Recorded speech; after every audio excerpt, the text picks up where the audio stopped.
Okay ભાઈ હાલો, તો આપણો પાંચમો પાઠ છે ભાગીદારીનો પ્રવેશ. બરાબર, ભાગીદારીનો પ્રવેશ જ્યારે આપણે ભણવાનું શરૂ કરીએ ત્યારે પ્રાસ્તાવિક પહેલા આપણે પ્રસ્તાવનાની વાત કરીએ તો ભાગીદારીનો પ્રવેશ ની અંદર જ્યારે ભાગીદાર પ્રવેશ થાય એનો મતલબ શું?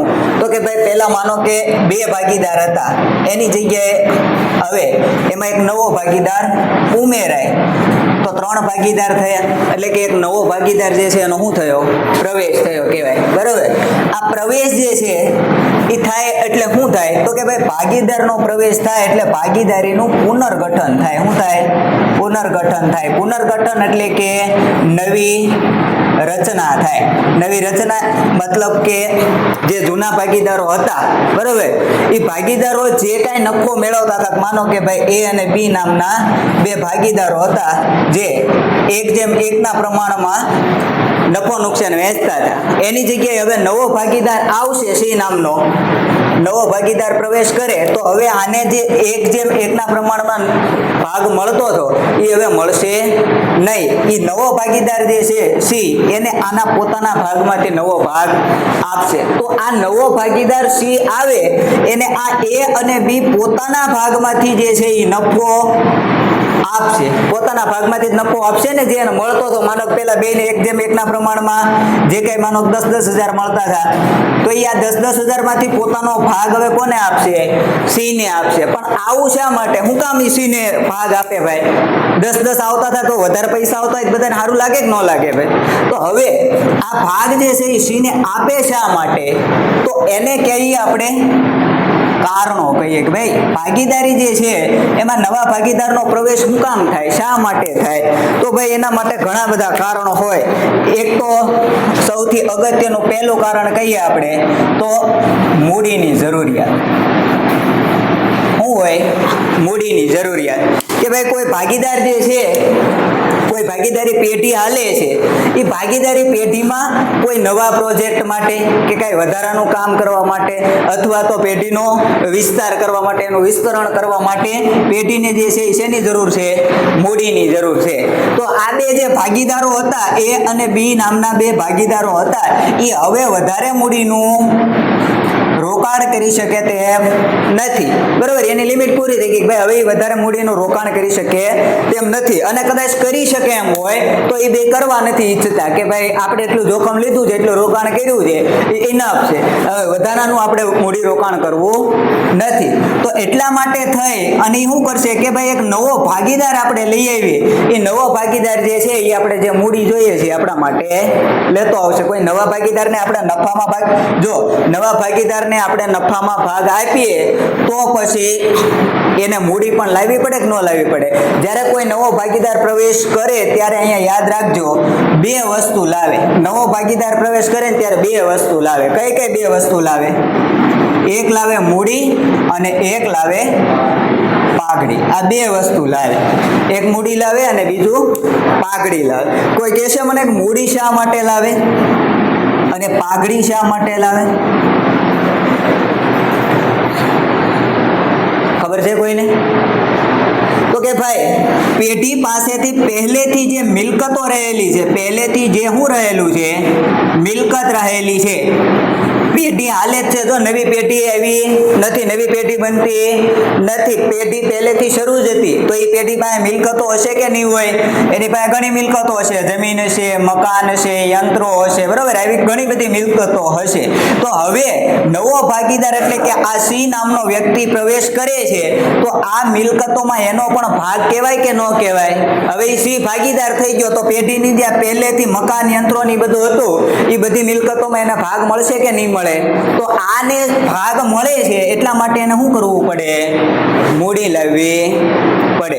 તો અહીંયા એ વસ્તુ યાદ રાખજો, મૂડી શેના માટે લાવે? તો કે ભાઈ મિલકતોમાં ભાગ મેળવવા માટે. મૂડી શા માટે લાવે?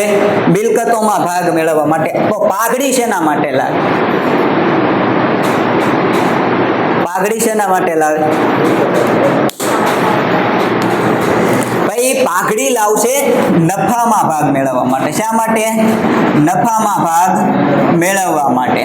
હવે પેઢીનો જે કાંઈ નફો થાય એમાં એનો જે ભાગ હોય નવા ભાગીદારનો, એ ભાગમાં એને નફો મળશે કે નહીં મળે? હવે પછી મળશે, અત્યારે મળશે નહીં. એટલે કે ભવિષ્યના નફામાં એનો ભાગ, ભવિષ્યના નફામાં એને ભાગ મળશે. અત્યારે જે પેઢીનો નફો છે એમાં એને ભાગ મળશે નહીં. અત્યારે જે કાંઈ નફો હતો પેઢીનો, એ નફો કોનો કહેવાય? કોનો કહેવાય? જૂના ભાગીદારનો કહેવાય. કોનો કહેવાય?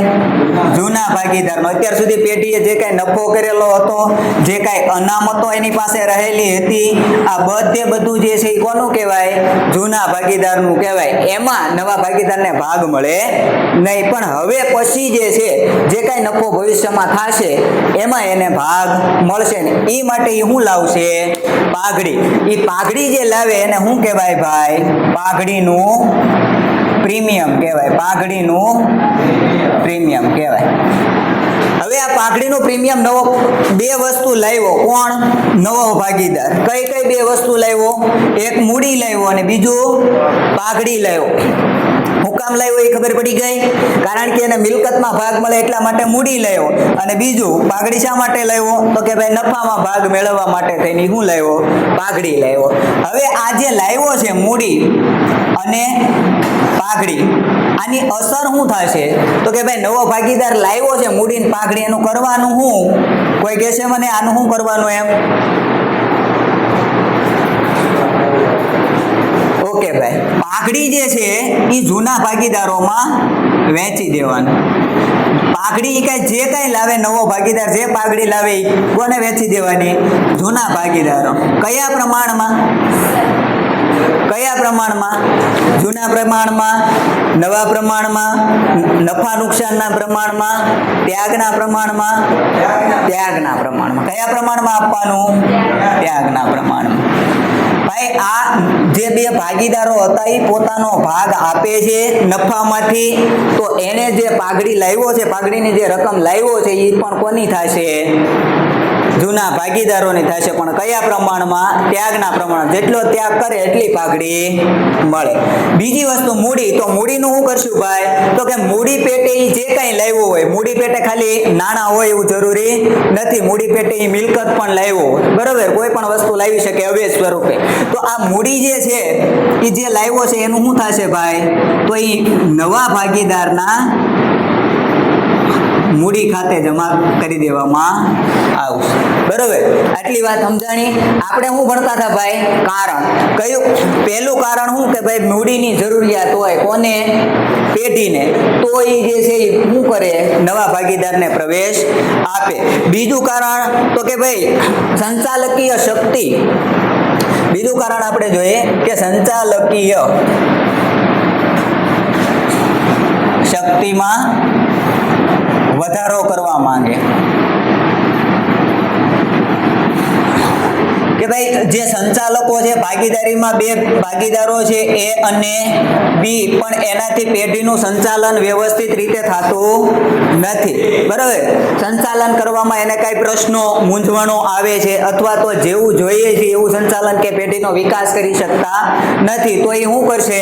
તો કે ભાઈ એક નવા ભાગીદારને પ્રવેશ આપશે. કે ભાઈ આ નવો ભાગીદાર આવે તો 2 થી ભલા 3, કે 2 ના બદલે 3 વ્યક્તિઓ જે છે એ વધારે સારું કામ કરશે, બરાબર? વધારે સારું કામ કરી શકે. તો આ 2 કારણ થઈ ગયા. ત્રીજું કારણ છે કે ભાઈ ભાગીદારનું મૃત્યુ થાય અથવા તો નિવૃત્ત થાય. ત્રીજું કારણ કે ભાઈ ભાગીદારનું શું થાય? મૃત્યુ થાય અથવા તો નિવૃત્ત થાય. માનો કે પેઢીમાં પહેલેથી 3 ભાગીદારો હતા, એ, બી અને સી. એમાંથી એક ભાગીદાર જે છે સી, એનું શું થઈ ગયું? મૃત્યુ થઈ ગયું, અથવા તો એ શું થઈ ગયો? નિવૃત્ત થઈ ગયો. તો પહેલા 3 ભાગીદારો કામ કરતા હતા, હવે કેટલા ભાગીદારો થઈ ગયા? 2 ભાગીદારો થઈ ગયા છે, બરોબર? એને પોતાનો કોઈ નવો ભાગીદાર જે છે કે વારસાગત કોઈ ભાગીદાર જે છે એ ઉમેર્યો નથી. તો આ સમયે એક નવા ભાગીદારની જે છે એ જરૂરિયાત ઊભી થશે.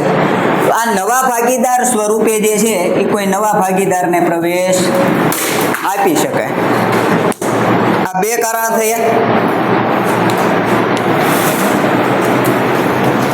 હા,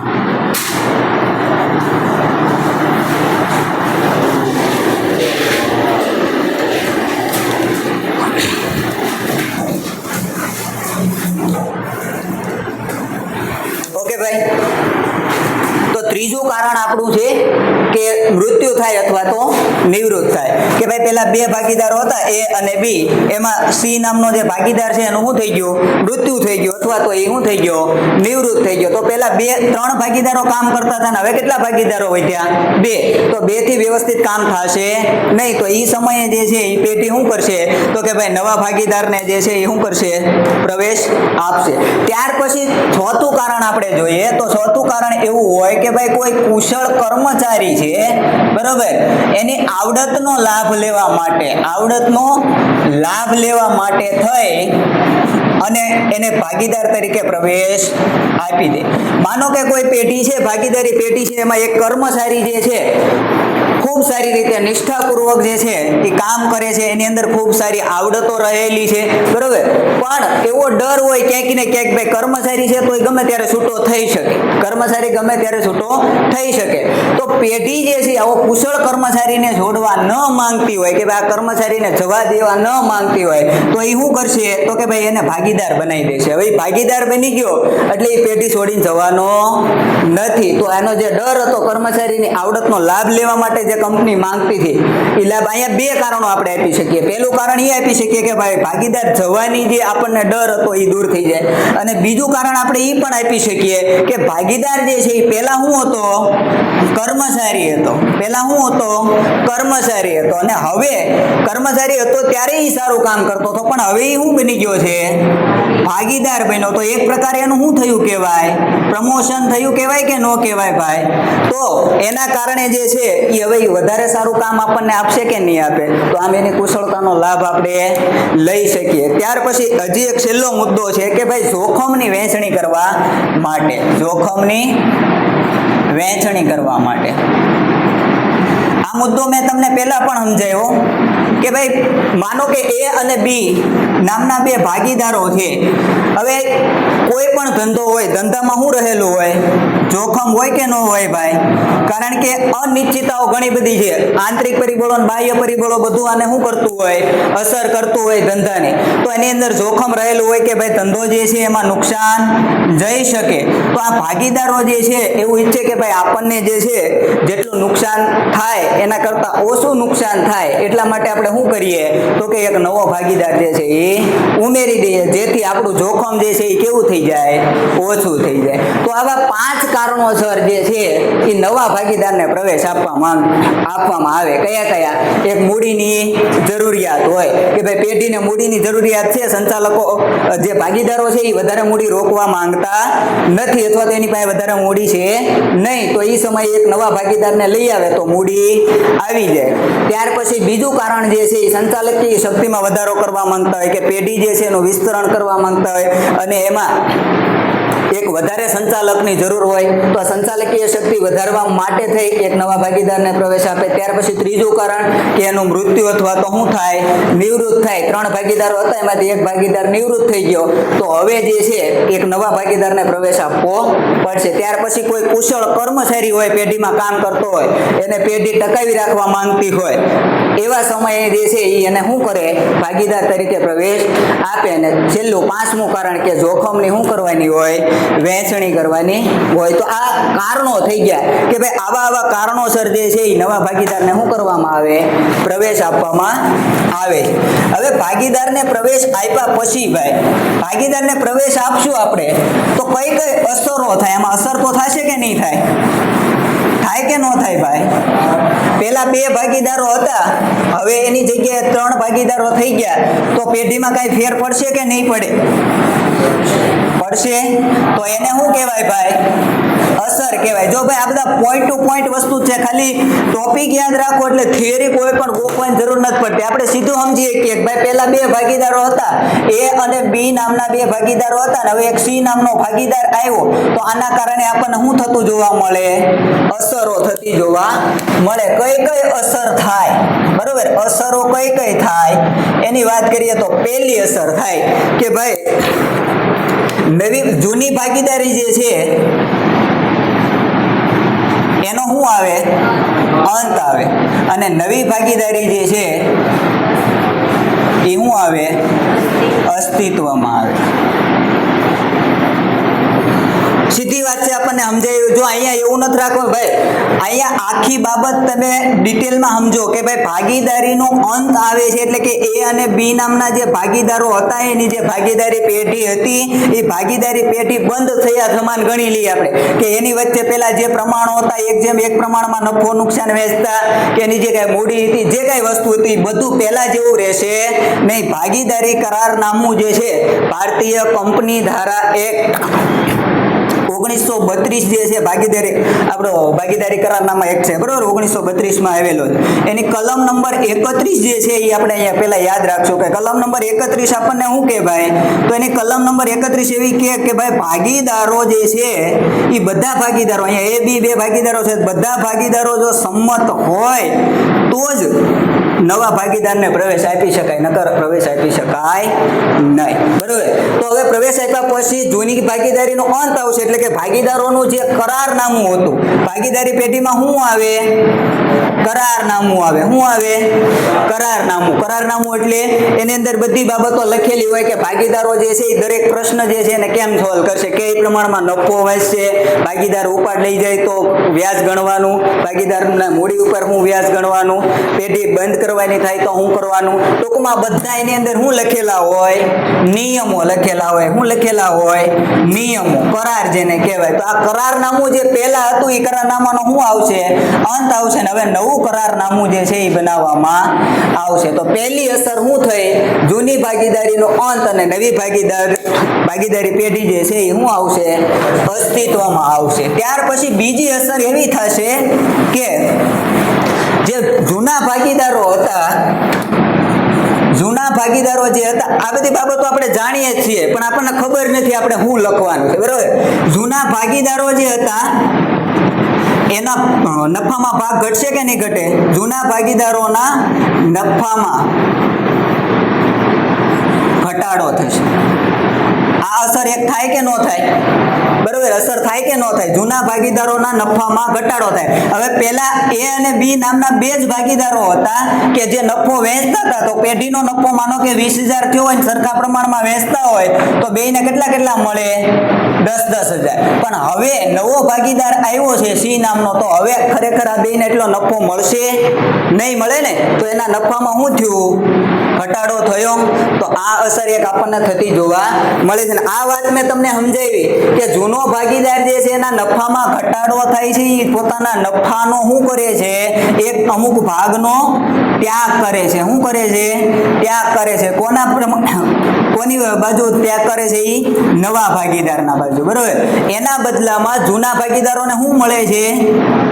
પાઘડી મળે છે. પાઘડીની રકમ મળે છે. કયા પ્રમાણમાં? ત્યાગના પ્રમાણમાં, બરોબર. ત્યાર પછી ત્રીજી અસર શું થશે? તો કે ભાઈ નવું નફા નુકસાન પ્રમાણ જે છે એ અસ્તિત્વમાં આવશે કે નહીં આવે ભાઈ? બરોબર, પેલા બે ભાગીદારો હતા, નવા ભાગીદારને પ્રવેશ મળ્યો તો જૂના ભાગીદારો પોતાના નફાના ભાગનો ત્યાગ કરશે, નવા ભાગીદારને આપશે તો પોતાનો નફાનો ભાગ ઘટ્યો અને નવા ભાગીદારને એ ભાગ મળ્યો તો એનું એ પ્રમાણ રે ખરી? નો રે, બરોબર. એટલે આ બેના નફાનો ભાગ ઘટે છે એ આપણે અહીંયા જ જોયું. તો નવું નફા નુકસાનનું પ્રમાણ જે છે એ અસ્તિત્વમાં આવતું જોવા મળશે. ત્યાર પછી શું અસર થશે? તો કે ભાઈ અહીંયા આપણને એક પાઘડીને લગતી અસર આપવી પડશે. પાઘડીને લગતી અસર શું હોય એ મેં તમને વાત કરી કે પાઘડીનું આપણે પહેલા તો મૂલ્યાંકન કરવું પડશે, એટલે કે એની નવી કિંમત જે અત્યારે હાલમાં એની કઈ કિંમત છે એ કિંમત નક્કી કરવી પડશે, અને પાઘડીના મૂલ્યાંકનના આધારે નવો ભાગીદાર કેટલી પાઘડી લાવશે એ રકમ નક્કી કરવામાં આવશે. એવી જ રીતે મૂડીનું જે છે એ પણ જો કરારનામું, નવું કરારનામું અહીંયા બને છે તો મૂડીની શું અસર થશે તો કે ભાઈ જે નવો ભાગીદાર જે મૂડી લાવશે એ ક્યાં થશે, એના મૂડી ખાતે. એની મૂડી કોઈને વેચાય નહીં. જો એની પાઘડી વેચાય, યાદ રાખજો, એની પાઘડી ત્યાગના પ્રમાણમાં જૂના ભાગીદારોને વેચી દેવાની, પણ મૂડી જે છે એ કોઈને વેચાય નહીં. એ કોની રે તો કે ભાઈ નવો જે ભાગીદાર છે એના મૂડી ખાતે જમા કરવાની થાય, બરોબર. એના મૂડી ખાતે આપણે જમા કરવી પડે. ત્યાર પછી હજી એક મુદ્દો મેં તમને સમજાયો કે ભાઈ જે વસ્તુ પેઢી પાસે પહેલેલી રહેલી છે, જો નવો ભાગીદાર આવે એ પહેલાના નફામાં ભાગીદાર નથી. યાદ રાખજો કે ભાઈ આ વર્ષે એ આવ્યો છે 2026માં અને પેઢીનો 2025માં 1 લાખ રૂપિયા નફો છે, 1 લાખ રૂપિયા નફો પેઢીનો 2025માં છે, તો આમાં સીનો કોઈ ભાગ લાગે નહીં, કારણ કે એ વખતે એ ભાગીદાર હતો નહીં. એ મહેનત કોણે કરી? એ ને બી. એ નફો કોણ કમાણા? એ ને બી. તો એ નફો કોનો કહેવાય? એ ને બી નો કહેવાય. એમાં સી નો કાંઈ ભાગ લાગે નહીં. એટલે આ સમયે આપણે શું કરવાનું તો કે ભાઈ પેઢીમાં જે કાંઈ નફો હોય એ નફો શું કરી દેવાનો? જૂના ભાગીદારોને વેચી દેવાનું. નવું ભાગીદારી શરૂ થાય એ પહેલા જે કાંઈ નફો હોય એ જૂના ભાગીદારોને શું કરી દેવાનો?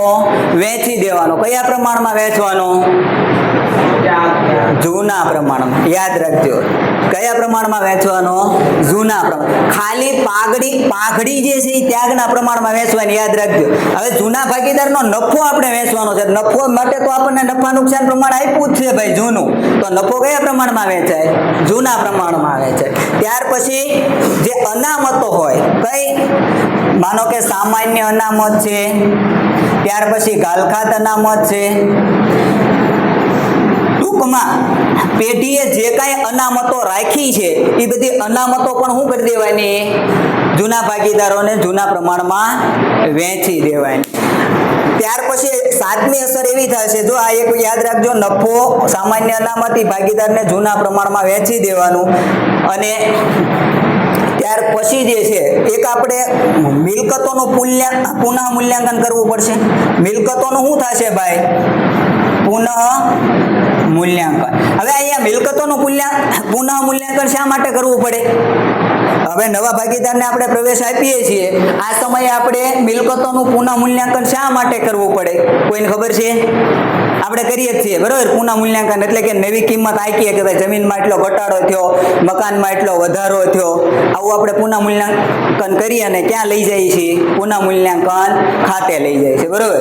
તો આ પુનઃ મૂલ્યાંકન કરવાનું કારણ એ જ કે ભાઈ અત્યારે વાસ્તવમાં આ જે મિલકતો છે એની કેટલી કિંમત છે એના આધારે હું નક્કી કરી શકાય કે ભાઈ જે નવો ભાગીદાર આવે એને કેટલી પાઘડી લાવવાની અને કેટલી મૂડી લાવવાની. કારણ કે આપણને ખબર છે મૂડીથી એને શું મળશે?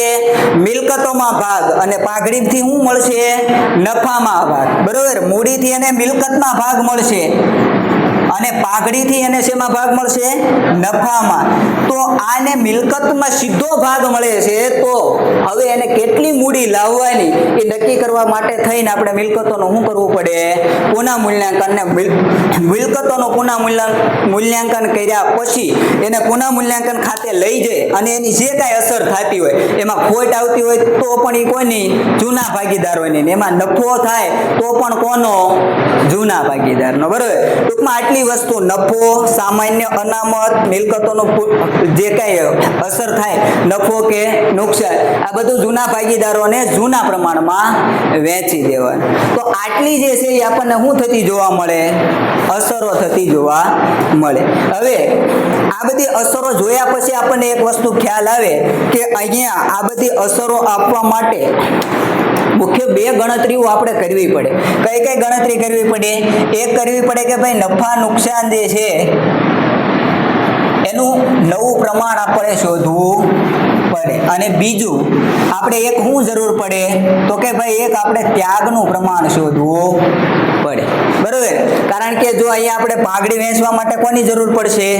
ત્યાગની જરૂર પડશે. અને નફા નુકસાનનું નવું પ્રમાણ, હવે જે નવી ભાગીદારી જે અસ્તિત્વમાં આવી છે એ ભવિષ્યમાં કઈ રીતે નફો વહેંચશે એ નફો નક્કી કરવા માટે થઈ નફા નુકસાનનું નવું પ્રમાણ શોધવું પડે. એના માટે જુદી જુદી ઘણી બધી રીતો છે. એટલે રીતો નો કહેવાય પણ એની શરતો હોય કે ભાઈ ભાગીદાર આવે ત્યારે આપણને અમુક વસ્તુ આપી હોય, અમુક વસ્તુઓ ન આપી હોય, તો આવી 8 જેટલી શરતો છે કે ભાઈ એ વખતે જે છે એ આપણે નફા નુકસાનનું પ્રમાણ કઈ રીતે શોધી શકીએ એની આપણે વાત કરશું હવે, બરોબર. જો ભાઈ થિયરીમાં 3 વસ્તુ છે.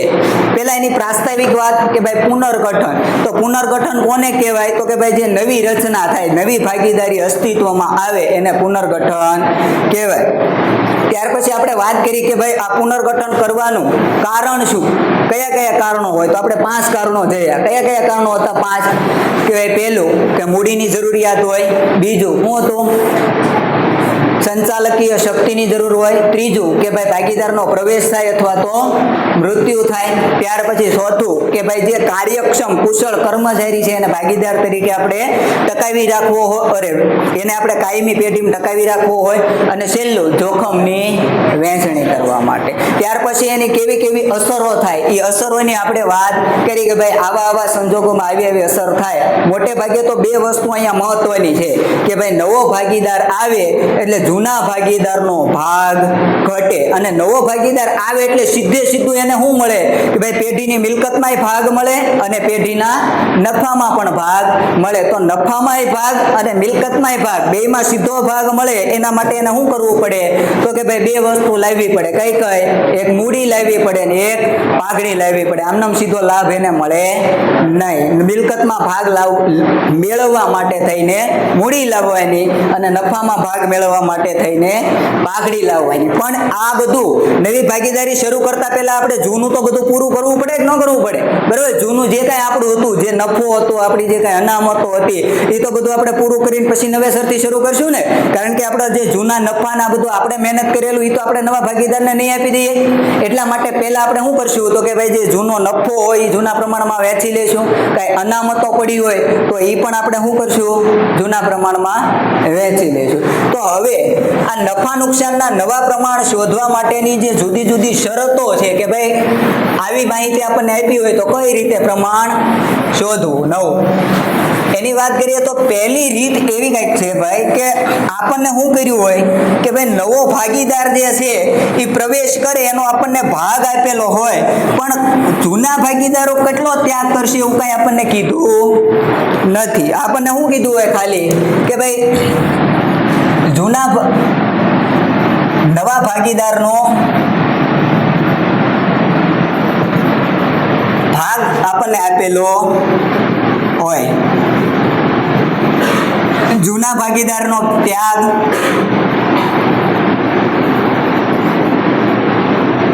કે ત્યાગનું પ્રમાણ કાંઈ આપણને આપ્યું હોય નહીં. તો આવા સંજોગોમાં શું કરવાનું ભાઈ? પ્રેક્ટિકલી વિચારો ભાઈ, પ્રેક્ટિકલી વિચારો કે આપણને નવા ભાગીદારનો ભાગ આપ્યો, જૂના ભાગીદારની કોઈ માહિતી આપી નથી. તો સૌથી પહેલા એવું વિચારો ભાઈ, આપણે ઉદાહરણ લઈ લઈએ સીધું કે ભાઈ ઉદાહરણ તરીકે A અને B એક પેઢીના ભાગીદારો હતા જે 3:2 ના પ્રમાણમાં નફો નુકસાન વહેંચતા હતા. હવે એને C નામના વ્યક્તિને 1/4 ભાગ જે છે આપવાની શરતે શું આપ્યો? પ્રવેશ આપ્યો. તો આ નવા ભાગીદારનો શું થઈ ગયો ભાઈ? ભાગ થઈ ગયો. જૂના ભાગીદારનું આપણને ખાલી શું આપ્યું છે? જૂનું પ્રમાણ, બીજી કોઈ વસ્તુ આપણી પાસે આપણને એવું નથી કીધું કે ભાઈ આ 1/4 A કેટલો આપશે, B કેટલો આપશે, એવી કોઈ માહિતી આપણને આપી નથી. તો આવા સંજોગોમાં શું કરવાનું? આપણને C નો ભાગ આપ્યો ભાઈ, આપ્યો છે કે નથી આપ્યો? તો સૌથી પહેલા કુલ ભાગ કેટલો હોય ભાઈ? 1 હોય કે ન હોય? કોઈ પણ બાબતોની વહેંચણી કરીએ આપણે તો એકમાંથી જ ભાગ પાડ્યા છે ને, કુલ એકમાંથી, બરોબર, જુદા જુદા પ્રમાણમાં. તો કુલ નફો અથવા તો કુલ ભાગ જે છે એ આપણો કેટલો છે? 1. એમાંથી આપણે 1/4 ભાગ જે છે એ C નો આપણે શું કરી નાખીએ? બાદ કરી નાખીએ. એટલે આપણી પાસે જે છે એ વચ્ચે કેટલો?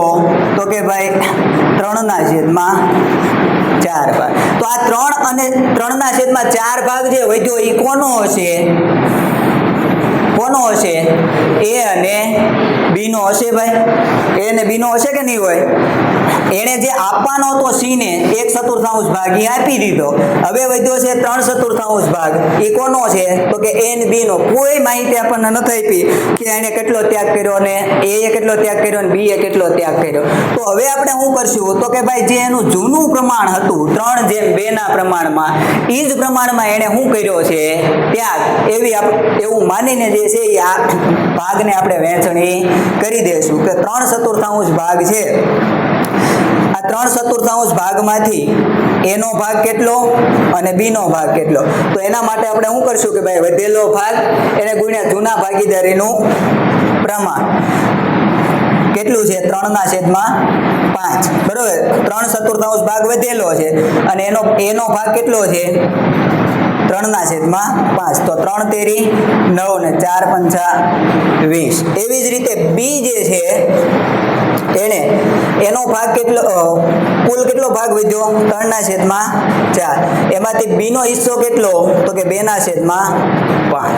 3 દુ ને 6 અને 5 ચોક 20. હવે આપણને સી નો ભાગ ખબર છે કેટલો છે?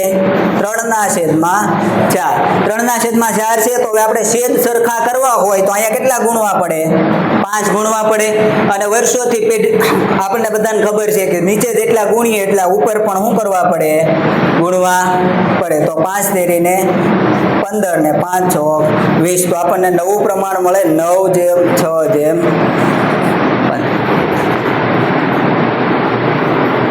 બરોબર. આમાં કોઈ ભૂલ નથી ને ભાઈ?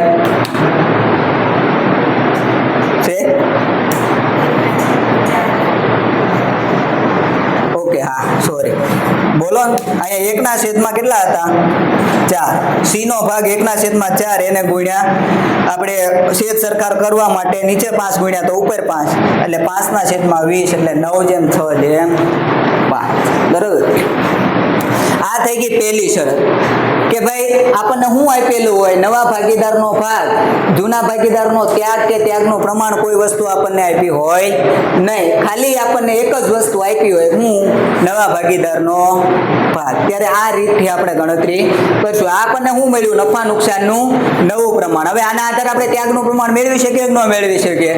મેળવી શકીએ ભાઈ કે એ કેટલો ત્યાગ કર્યો અને બી એ કેટલો ત્યાગ કર્યો.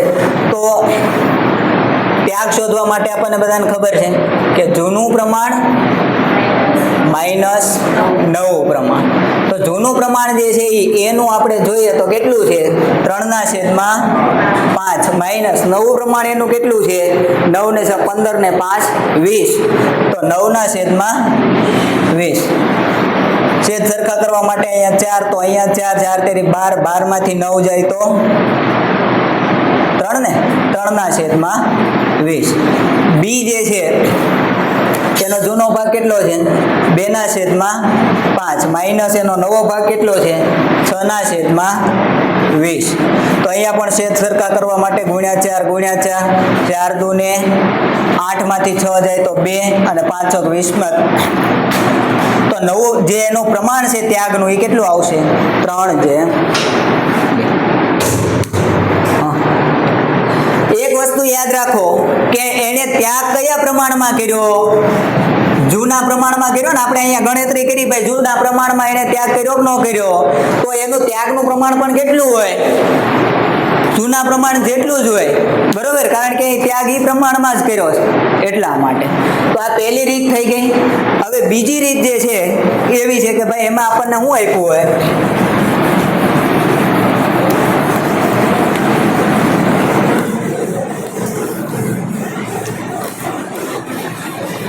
ઓકે ભાઈ, આજે અહીંયા સુધી રાખીએ. હા.